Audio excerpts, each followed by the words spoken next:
ushindi wa goli 1-0. Mechi ya leo afadhali kuliko mechi ya tarehe 10. Ni heri tupigane vita ya 3 ya dunia kuliko mechi ya tarehe 10. Ni mechi ya kisasi. Kwa nini? Kwa sababu Azam wana vinasaba na upande wa pili. Hii ni mechi ya tarehe 10, ni maana ni mechi ya kisasi. Kisasi ni haki. Ni lazima Azam tumfunge ili tuweze kuwa nani kwa mabingwa ligi kuu Tanzania. Kwa sababu nimebakisha mechi 6. Tukimfunga Azam wanaobakia maana yake tunapiga tu. Kwa hiyo mechi ni ngumu. Na hiyo mechi ni viongozi wao wote kwa pamoja wa Azam wanashirikiana kuikandamiza Yanga. Sio mechi rahisi kama vile Ismaili. Ni mechi ngumu. Kwa wana Yanga mjiandae kokote. Mechi hiyo tunaenda kukutana katika uwanja wa Azam. Mazira ambayo tumetaka katika uwanja wa Azam kila mwana Yanga katika nchi anajua. Kwa sio mechi nyepesi. Sio mechi nyepesi. Sio mechi rahisi kama mnavyofikiria. Ndio maana naambia wana Yanga kokote kama mnasikia. Kokote mnaposikia. Maandalizi ya mechi ya tarehe 10 yaanze leo.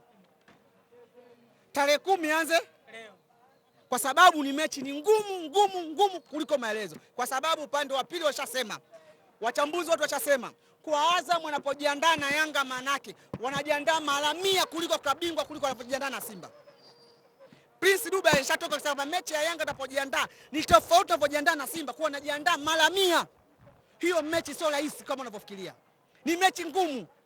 Ni mechi ya maamuzi. Sasa mechi hiyo ndio tunahitaji kila mwana Yanga kokote. Dua na sala kwa ajili ya mechi ya tarehe 10 kuliko achana na mechi nyingine yoyote. Hii mechi ya kosi ishaisha.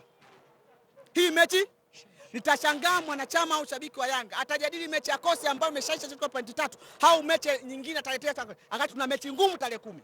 Hiyo na wangacho tuangalie mechi ya tarehe na wasia. Mimi bado kijana mdogo, lakini hiyo mechi ni ngumu sana kulingana na tendi ya Azam na kulingana na viongozi wa Azam na kulingana na matukio ambayo yashatokea katika Azam Complex. Mimi unasema una kikosi bora pengine kuliko timu yoyote hapa NBC. Vipi ukiwa na kikosi bora unamuogopa Azam FC ambayo ni miongoni mwa timu ambayo unasema haikuwezi kinafasi na kikosi? Kwanza nimezungumza kitu kimoja. Kuhusu ugumu wa mechi ya Azam nafahamu. Mechi ya mwisho ya Azam mliona yaliyotokea. Hiyo tusidanganyane.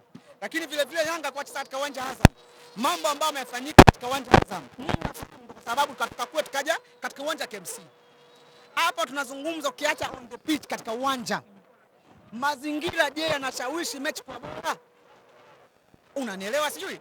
Na hao wachambuzi wanaposema na hao wachezaji wanaposema maandalizi yanavyokuwa zaidi ya mara 100, je mechi itakuwa ni rahisi?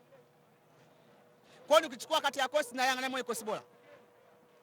Si mechi imekuwa ngumu na yeye sijuzi ni PS mimi kukwambia hii mechi ni ngumu zaidi kuliko mechi ambayo unafikiria. Haijawa ngumu. Kwa mimi ninachokisema maana yake ni maandalizi ile ya mechi ya tarehe 10. Hiyo ndio finali ya NBC msimu huu. Hiyo ndio mechi inahitaji maamuzi, inahitaji pointi 3. Kwa mwana Yanga yoyote nitamshangaa akiacha kujadili nyingine akiacha mechi ya tarehe 10. Kwa dua na sala wana Yanga na Watanzania kwa ujumla ni mechi ya tarehe Kariakoo Derby ndio ile. So unapozungumzia ugumu wa mechi ya tarehe 10, wao Simba wanazungumzia ugumu wa mechi ya tarehe 9 dhidi ya Al-Masry. Wanasema kwenye hii mechi moja kwa moja mnahusika. Ndio maana wazee hawamtaki meneja, wanalinda uwanja wao. Sasa Ismaili, hapa tumezungumza vitu viwili. Ili ujumbe uende vizuri, tumezungumza mechi ya kosi, tumezungumza mechi na Azam, si ndio? Kwa level yangu na kwa heshima ya mpira wa nchi hii, sipasi kuzungumza mashindano madogo barani Afrika. Kwa level yangu, narudia tena. Kwa level yangu mimi ni sawa sawa na mwanafunzi wa chuo kikuu, amedisco au amesap.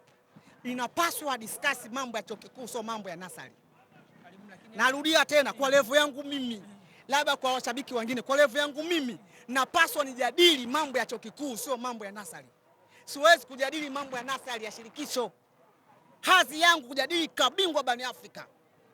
Hayo mambo mtajadili na watu wengine. Hayo mambo mtajadili baada ya mechi. Lakini kiuhalisia kwa level yangu mimi na heshima yangu hivi, mbunge mtarajiwa, nijadili mambo ya shirikisho. Kombe la kina mama. Wanasema mkono ule. Hilo kombe la kina mama nyewe mlifika finali. Hiyo unazungumza wewe, so mimi. Hayo unazungumza ni tofauti. Ile kombe na mambo yake. Sina unaelewa sijui. Hayo ndo sitaki kabisa hayo mambo ya nasari. Siwezi. Mimi ni lecture chuo kikuu naanza kujadili mambo ya nasari. Na Hassan Dalali wanasema kama mnaona kufika robo ni rahisi, kwa nini hamkufika mara 5 walizofika wao? Inshallah, mwambie katika msiba lazima kuna watu watakuja kulia na kuwasindikiza katika msiba. Kwa hiyo utakuwepo miongoni mwao. Narudia tena, katika msiba tunahitaji kuna watu kulia na kuna watu wanahitaji kusindikiza msiba. Jumatano sio mbali. Shukrani.